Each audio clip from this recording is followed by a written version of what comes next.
Salam sejahtera, good evening, Wang Sang Hao, Jia Chia Hao, Wanakum. Allow me to speak in Malay first, and then subsequently I will speak in English. Saudara-saudari sekalian, tuan-tuan dan puan-puan, pengundi-pengundi Punggol East, Assalamualaikum warahmatullahi wabarakatuh. Setiap satu dekad atau tiap-tiap 10 tahun, pemerintah akan menambahkan bilangan penduduk sebanyak 1 juta. Adakah ini satu kebetulan? Pada tahun 1990, bilangan keseluruhan penduduk merentasi 3 juta. Penduduk asing membentuk sebanyak 10%. Pada tahun 2000, dengan kadar kelahiran yang rendah, ia mencecah lebih 4 juta. Rakyat asing meningkat kepada 19%. 2010, penduduk merentasi 5 juta. Angka penduduk asing sebanyak 26%. Sekiranya Singapura terus dibanjiri warga asing yang didokongi oleh dasar yang sama oleh pemerintah, kita dapat menjangkakan kadar keseluruhan penduduk berada pada paras 6 juta pada 2020 dan mencecah 7 juta pada tahun 2030. Persoalan yang harus kita tanyakan, apa kesan tambahan penduduk kepada kehidupan di Singapura? Kita sering diingatkan bahawa Singapura adalah a little red dot, sebuah negara yang kecil dengan sumber tanah yang terhad. Dengan menyalahkan globalisasi terhadap kos sara hidup, pemerintah lupa bahawa dasar imigrasinya yang mendukung ketumbuhan bilangan warga asing dapat meningkatkan inflasi dan kesesakan yang keterlaluan. Sistem COE berperanan untuk mengawal kadar bilangan kereta dalam Singapura yang kecil dan sempit. Namun apabila kuota COE diperkecilkan dalam suasana kadar penduduk yang meledak banyaknya, terutama dengan kedatangan ramai warga asing yang berada dan kaya, harga COE boleh melambung tanpa terkawal. Baru-baru ini, harga COE untuk sebuah kereta yang kecil melambung setinggi 92,000, hampir 2 kali lipat sebelumnya. Walaupun pemerintah memaklumkan bahawa 110,000 flat HDB akan dibina dalam masa 4 tahun dan berusaha untuk mengawal harga pasaran perumahan, namun penduduk yang semakin banyak akan melonjakkan permintaan. Akibatnya, adakah masa menunggu semakin lama dan harga perumahan akan menjadi di luar kemampuan rakyat. Saudara-saudari sekalian, tuan-tuan dan puan-puan penduduk Punggol East, lantaran inilah WP mengambil langkah ke arah dunia Parlimen pertama. Gagasan barisan pembangkang yang kuat akan mengawal dasar-dasar pemerintah agar menjadi dasar yang berkebajikan dan pro rakyat. Pada 16 Januari 2013, marilah bersama-sama kami undilah WP, undilah calon mesra rakyat, undilah Cik Lee Li Lian.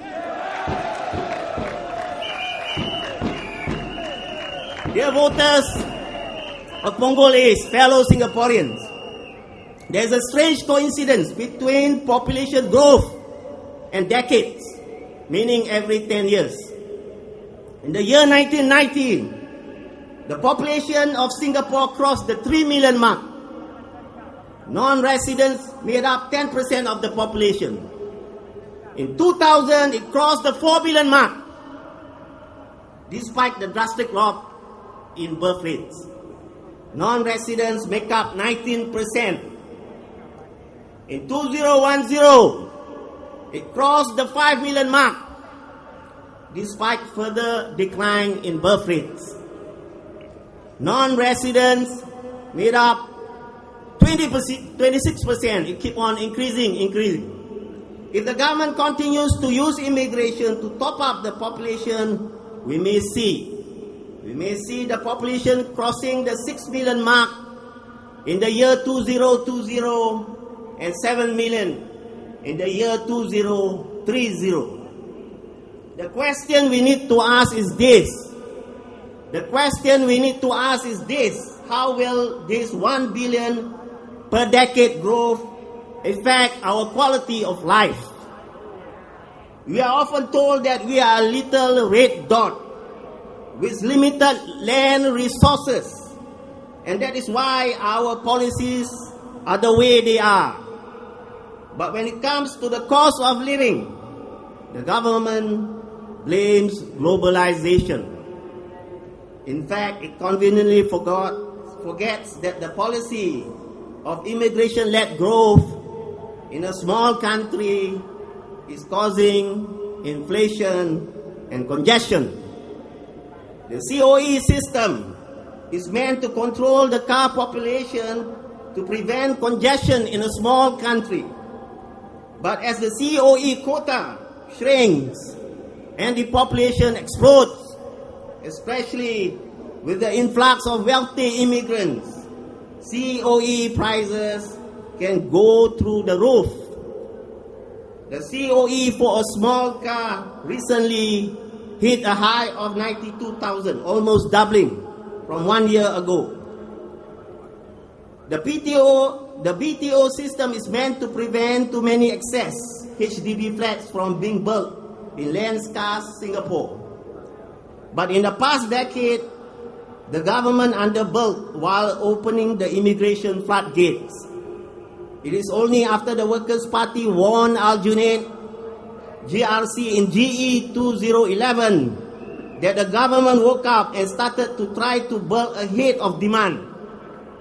The government just announced that it will build 110,000 HDB flats in the next 4 years and implemented the 7 growth of cooling measures.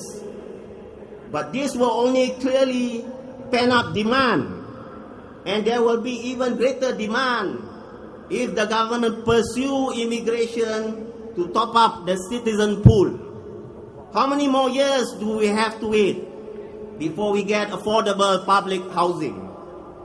The government also failed to plan for better healthcare capacity to cope with the increase in population. In 2007, then Health Minister Koh Boon Wan said this when asked about whether he would rather have too many or too few hospital beds.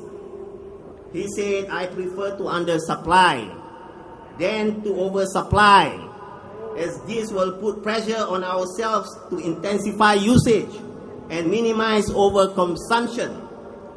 As a result, we have seen reports of hospitals overflowing, of patients being parked in corridors. When the new Koh Teck Puat Hospital opened in 2010, it filled up very quickly. In fact, it is so full, its roof garden had to be turned into a new ward. The Jurong and Sengkang hospitals have also had their openings brought forward today. The government is still using beds from private hospitals to plug the holes in the leaky boat at the cost of their taxpayer monies. How can the PAP think that it is legitimate excuse to say they were caught off guard by the increase in population, when it is the government themselves who have control over immigration and our population numbers? Has the PAP forgotten the Singaporean Singapore that it has pursued for so long? That is why we need a first world parliament. We are only beginning to work towards one. A strong opposition in parliament will help check the executive, the government of the day, and make sure it delivers good policies that are pro-Singapore and pro-Singaporeans. That is why you should vote for Lee Li Lian. Workers' Party is a party for the common people, and we have people from all walks of life as members. We only have 6 elected members in parliament. now against 80 PAP MPs. Make it 7 so that we can fight the good fight for you.